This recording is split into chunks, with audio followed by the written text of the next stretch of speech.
My roommate said her period had started and asked if I had a spare tampon. I didn't lend her one. Instead, I stood right up in the middle of the lecture hall and shouted to the entire class. Hey, Mindy's on her period and needs a tampon. Does anyone have one she can borrow? In my previous life, I had been kind. I rummaged through my bag and handed her one. How was I to know that 3 days later she would test positive for HIV and face expulsion? Choking back tears, she had told everyone, I only borrowed one tampon from Chloe. The plastic wrapping was already torn open, but I didn't think much of it at the time. I don't know if she did it on purpose, but now I'm infected. My life is completely ruined. Dean Vance didn't even listen to my explanation. He suspended me on the spot and called the police, accusing me of intentionally transmitting an infectious disease. Not only did I lose my degree and my study abroad fellowship, I was doxxed and relentlessly cyberbullied on Instagram and TikTok, making it impossible to live a normal life. In the end, I jumped from a highway bridge, ending my own life. Only after my death did I find out that Mindy had been infected long before that day. She had been sleeping with multiple guys at the same time. Fearing expulsion once her test results leaked, she used me as a scapegoat. She also wanted to get me kicked out of school, so she could steal my spot for the prestigious study abroad fellowship. In this life, I rejected you in front of the entire class. Let's see how you're going to pin your disease on me this time. Chloe, are you out of your mind? Mindy stood up abruptly. More than 40 pairs of eyes in the lecture hall instantly locked onto her. She clutched her lower stomach, her eyes already pooling with tears. If you didn't want to lend me one, you could have just said so. Did you really have to scream it out? I capped my pen, my face completely expressionless. A period is a perfectly normal biological process. It's not something to be ashamed of. You were too shy to ask, so I was just helping you out. She was left completely speechless. Around us, some students tucked their heads to hide their snickers, while others muttered that I was being too blunt. Mindy glared at me. Never mind. She grabbed her bag, hunched over, and walked out of the classroom. After class, the Snapchat group chat instantly blew up. Someone joked, LMAO. Chloe's shout literally woke me up from my nap today. Mindy's face turned completely green, but honestly, girls shouldn't blast each other like that over a tampon. Mindy didn't reply in the group chat. Instead, she posted a picture on her Instagram story. There was no caption, just a photo of a hospital corridor featuring an 4-stand, a sterile white wall, and a glimpse of her pale wrist. 10 minutes later, the replies poured in. What happened, babe? Is it bad cramps? She sent a blanket reply to everyone, I'm fine. It was just my own carelessness. The next day, Mindy didn't show up for lectures. By the third day, she still hadn't returned to our suite. My other two suite mates, Haley and Jessica, were whispering in the common area, what is actually going on with Mindy? She said it's too private to talk about. In the afternoon, right after I stepped out of the library, my phone rang. It was Dean Vance. Chloe, come to the student affairs office right now. When I arrived, Mindy was sitting on the couch. Her face deathly pale, clutching a medical report in her hand. Dr. Cooper from the campus clinic was also there. Dean Vance sat behind his desk, his brow furrowed in a deep skull. Chloe, Mindy has raised a very serious accusation against you. Mindy looked up at me. Her eyes were red and swollen as if she had been crying all night. Chloe, I didn't want to make a big deal out of this, she said, her voice trembling, but I'm just so scared. Dean Vance slid the medical report across the desk. Mindy got tested at the university hospital. She tested positive for an infection. He paused, adjusting his glasses. She claims that a few days ago she borrowed a feminine hygiene product from you. I asked, did she actually borrow one? Mindy burst into tears immediately. You didn't lend me one in class that day, but you did the night before in our dorm. I asked you and you grabbed one from your drawer. I saw the plastic packaging was slightly torn at the corner, but I didn't think much of it then. Dean Vance said in a stern voice, Chloe, denying this won't help you. You must cooperate with the university and go to the clinic for a full panel test immediately. I never gave her anything. It's not up to you to decide whether you did or didn't. Dean Vance's voice grew heavier. You live in the same suite, share a bathroom, and are close. For the safety of the other students, you must get tested right now. I looked him straight in the eye. I refuse. The office door wasn't fully closed. Two students passing by in the hallway stopped in their tracks. What infection? Is it that kind of disease? She refuses to get tested? Isn't that basically admitting she's guilty? The whispers cut through the air like tiny needles. Dean Vance's face darkened even further. Think carefully, Chloe. If you refuse to cooperate, the administration will treat this as a severe disciplinary violation. Mindy kept her head down, her shoulders shaking violently as she sobbed. Meanwhile, I stood by the door, listening to the footsteps gathering outside. Everyone was waiting for me to break. The rumor spread like wildfire. By 7 p.m., someone had already posted anonymously on the campus Reddit board, drama in dorm building 3. Someone intentionally spread a disease to their roommate. I heard it was through a shared tampon. For real? That is fucking disgusting. When I walked back to my dorm, the door was slightly ajar. The chatter inside abruptly died. Haley was sitting on her bed, and Jessica was standing by her closet. The moment they saw me, their expressions looked as if they were looking at a walking plague. I put my books on my desk. Jessica immediately took a half step back. Chloe, can you please not touch the common table for now? I looked at her. Why? She looked a bit embarrassed. It's not like that. It's just until things are cleared up, we all want to be careful. Haley whispered, Mindy is already devastated. She's been crying all afternoon saying her life is over. She's only 20. I pulled out my chair and sat down. And? Haley blinked stunned. I continued, just because she's devastated, she gets to frame me for something that never happened? Jessica frowned. Can you not be so cold-blooded? She tested positive. Who would make a joke about something like this? And since I haven't been tested, you all have already pronounced me guilty? No one answered. The only sound in the room was the low hum of the ceiling fan. A few minutes later, Mindy walked in. The second she crossed the threshold, Haley rushed over to support her. Mindy, why are you back? Didn't the doctor say you should rest? Mindy shook her head. She looked at me, tears rolling down her cheeks instantly. Chloe, I really don't want to blame you. If it was an accident on your part, I can forgive you. The moment she said that, Jessica's gaze toward me grew even colder. I let out a soft laugh. If you don't want to blame me, then keep my name out of your mouth. Mindy's sobbing paused for a second. Her fingers clenched tightly around the hem of her cardigan. I'm just telling the truth. Truth requires evidence, I said. The atmosphere in the room completely froze. 10 minutes later, Dean Vance sent a notification to the department group chat on WhatsApp. To ensure the health and safety of our students, Chloe will be temporarily relocated from her current dorm room, effective immediately, pending further administrative investigation. A stream of acknowledged quickly followed in the chat. Haley let out a sigh of relief when she saw the message. Jessica muttered, this is for the best, for everyone. For the best. I had heard that phrase too many times in my past life. When they forced me out of the dorm, they said it was for the best. When they revoked my research funding, they said it was for the best. When they forced me to take a leave of absence, they said it was for the best. I packed a few clothes and my laptop. I didn't take anything extra because I knew this was only the beginning. Even the resident advisor downstairs looked at me with pity and suspicion. She handed me the key to a temporary isolation room, her voice barely a whisper. Don't blame the school, honey. Parents are breathing down our necks right now. I took the key. I know. If you really have something, get treated early. Don't drag it out. I looked up at her. She quickly averted her eyes in embarrassment. I carried my bag toward the end of the hallway.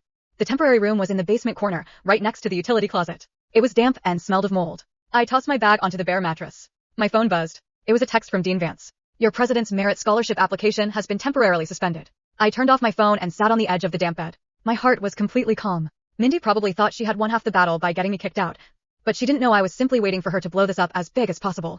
The next morning, I went back to my old dorm to grab my textbooks. 2 clear plastic bins were piled up outside the door. My towel, mug, face wash, and slippers were all stuffed inside. A sticky note was taped to the top. Please do not bring your personal belongings back into the common area. A few students walked down the hallway, slowing their pace.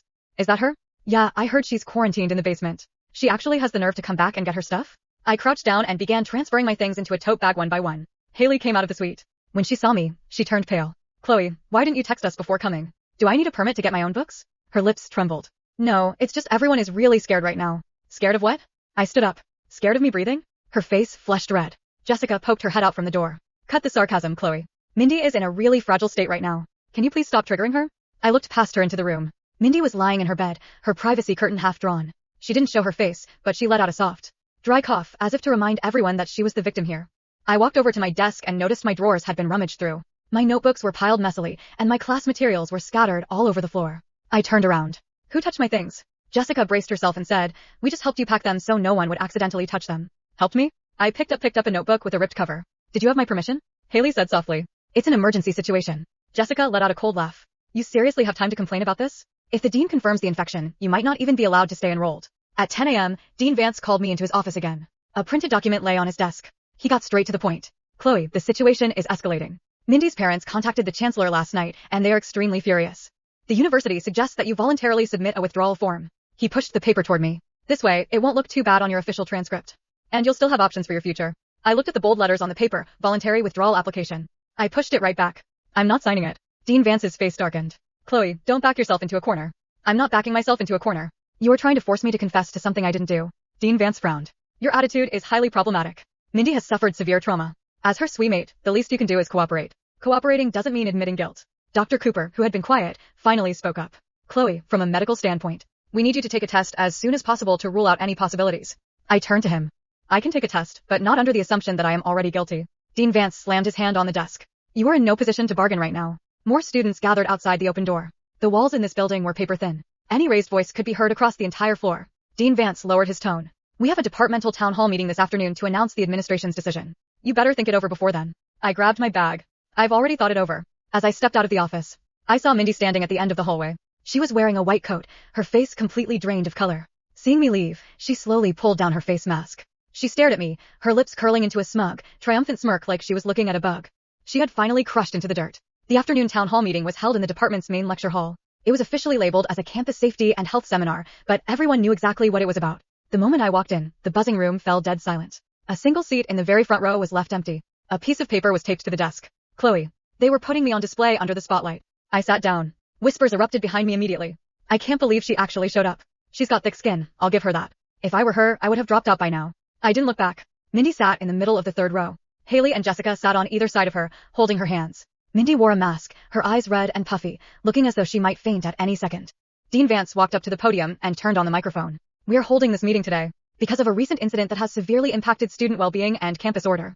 He didn't say my name, but his eyes were locked onto me, and following his gaze, the entire room turned to look at me. Based on our preliminary inquiry, a student has engaged in unsafe personal conduct and concealed health risks, causing physical harm to a peer and sparking widespread panic. The department is proposing disciplinary probation for Chloe, along with the immediate suspension of her scholarships, research privileges, and honors consideration. Depending on the investigation's outcome, we will recommend suspension or forced withdrawal. A collective gasp echoed through the lecture hall. Someone muttered, "That's actually too soft on her. Mindy is the one who got ruined. She should be expelled." Right then, Mindy stood up. Tears streamed down her face. "Dean Vance, may I say a few words?" Dean Vance nodded. She walked to the front of the room, her body trembling slightly. "I know everyone has been worried about me these past few days." "Thank you," she sniffled. "Actually, I don't want to hold a grudge against Chloe. I know she's been under a lot of pressure with her studies, and our scholarship competition has been intense. Since we share a suite, maybe there was just some misunderstanding." She turned her tearful eyes to me. "If she didn't do it on purpose, I am willing to forgive her." What a beautiful act of forgiveness. Before I was even proven guilty, she had already climbed onto the judge's seat to grant me mercy. Some girls in the crowd started tearing up. Haley was outright crying. Jessica held Mindy's shoulders, raising her voice so everyone could hear, "Mindy, you are way too sweet." A few people started clapping. Soon, the applause spread across the entire room. Sitting in the front row, I watched them all get deeply moved by her grace. Mindy finished her speech and walked toward me. She stopped right in front of my desk, her voice soft like a sigh. "Chloe, I just really hope you won't hurt anyone else in the future." I looked up at her and suddenly I laughed. Mindy's expression froze for a fraction of a second. She couldn't understand. Why would someone who was about to be suspended, disgraced, and stripped of her scholarship still be laughing? Dean Vance frowned. "Chloe, if you have any objections to the disciplinary action, you can file an appeal privately after the meeting. Do not disrupt the assembly." I stood up. "No need to wait. Since you've announced your decision in public, I will respond in public." Dean Vance's face shifted. "Sit down." I didn't budge. "Sir, every single sentence you just spoke constitutes a public accusation against my character and reputation. If the department insists on handling it this way, I will call the police immediately and file a formal complaint with the Title IX office and the Board of Education." The room went dead silent. Dean Vance glared at me. "Are you threatening the administration?" "I am protecting my legal rights." I looked up at the projector screen. "Give me 3 minutes. After 3 minutes, you can decide whether you still want to suspend me." Dean Vance's face was grim. "No." I pulled out my phone and unlocked the screen. "Fine. I'll dial 911 right now. Let's let the police figure out who is slandering whom and who is helping them cover it up." Another professor stood up, walked over to Dean Vance, and whispered in his ear. Dean Vance's expression was incredibly ugly. After a few tense seconds, he spat out through his teeth, 3 minutes. I plugged my phone into the projector system. Mindy stared at me, a flicker of genuine terror finally appearing in the depths of her eyes. I tapped on the first file. The moment the screen lit up, the entire room gasped in unison. The projector didn't show a medical report. It showed a receipt. A huge screenshot filled the screen. Campus pharmacy, purchase record. Date, 1 day before Mindy claimed I gave her a tampon. Item purchased, tampons, regular, 24 count. Payment method, Mindy Carter, student ID linked. At the bottom was the security camera timestamp. I smiled. "Oh? Didn't you tell everyone you borrowed one from me because you didn't have any?" The lecture hall instantly erupted. "Wait, she bought her own? Then why would she need Chloe's?" Mindy's face turned white. That doesn't prove anything. I bought a box earlier. I ran out. I laughed so hard I had to cover my mouth. "Oh, don't worry. I'm just getting started." I clicked again. The second video began playing. It was the hallway security camera outside our dorm. Timestamp, 9:43 p.m. The night she claimed I secretly handed her a tampon. The video showed me. I walked into my room carrying takeout. 30 seconds later, I came back out, holding nothing. I walked straight to the vending machines downstairs. I never entered Mindy's room. I never even stopped by her bed. Then another camera angle appeared. The dorm entrance. The entire night, Mindy never approached me once. She spent over an hour sitting outside talking to 2 guys before returning upstairs. I folded my arms. So, when exactly did this mysterious tampon exchange happen? Silence. Pure silence. Jessica's mouth slowly fell open. Haley blinked at the screen over and over. Mindy's lips shook. I.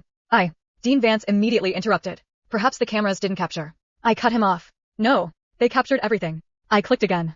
This time the screen displayed something completely different. A zoomed-in screenshot from my dorm room. My desk. My drawer. My stationery organizer. Every item had a tiny timestamp. "I have a security camera." Someone yelled. "What?" The entire hall exploded. "You installed a camera?" I grinned. "Of course.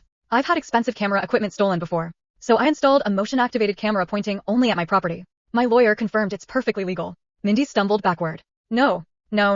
I almost laughed at how fast the color drained from her face. Finally, that smug little smile she'd worn outside Dean Vance's office was gone. Now she looked like someone whose soul had left her body. I hit play. The footage began. The room was empty. A few minutes later, the door opened. Jessica walked in first. Then Haley. Then Mindy. The 3 of them walked directly toward my desk. Jessica pulled open my drawer. Haley looked toward the hallway like a lookout. Mindy reached inside. She rummaged through every compartment. She even picked up unopened feminine products before throwing them back. The recording had crystal clear audio. Jessica whispered. "Hurry. If Chloe comes back, we're screwed." Haley asked. "Are you sure this is okay?" Mindy rolled her eyes. "Relax. If I say she gave me one, who's going to believe her over me?" The lecture hall went so quiet that you could hear someone's water bottle hit the floor. Then Mindy laughed on the recording. Actually laughed. The dean already likes me. Once she gets blamed, the scholarship is mine. And when everyone thinks she's infected, she'll be too busy crying to fight back. I couldn't stop smiling. There it was. Every filthy little plan. Gift wrapped. In HD. Mindy screamed. Turn it off. She lunged toward the projector. I stepped sideways. She missed me completely and crashed into the front row desk with a loud bang. Someone in the back burst out laughing. Then another. Then another. Within seconds, the room that had applauded her 5 minutes earlier was roaring. Oh my god. She admitted everything. She framed Chloe. What the hell? Jessica shot to her feet. Mindy, you told us she actually borrowed it. Haley's face twisted in horror. You lied to us? Mindy looked wildly between them. I was desperate. Oh, now we're getting somewhere, I said with a huge grin. Keep talking. Every excuse sounds better than the last. She pointed a shaking finger at me. You set me up. I burst out laughing. I set you up? I installed a camera months ago. You voluntarily walked into it. That's not a trap. That's called you being spectacularly stupid. Half the lecture hall snorted. One guy actually clapped. Dean Vance grabbed the microphone. Everyone calm down. I turned toward him. Oh, absolutely. Let's calm down. Then perhaps you can explain why you tried to force an innocent student to sign a withdrawal form before seeing a single piece of evidence. His face went gray. And maybe, I continued cheerfully, you can explain why you announced my punishment before the investigation was even finished. Every phone in the room was pointed at the stage now. People weren't whispering anymore. They were recording. Good. Let them. Last lifetime they had recorded me crying. This lifetime, they could record me enjoying every second of the truth blowing up in Mindy's face.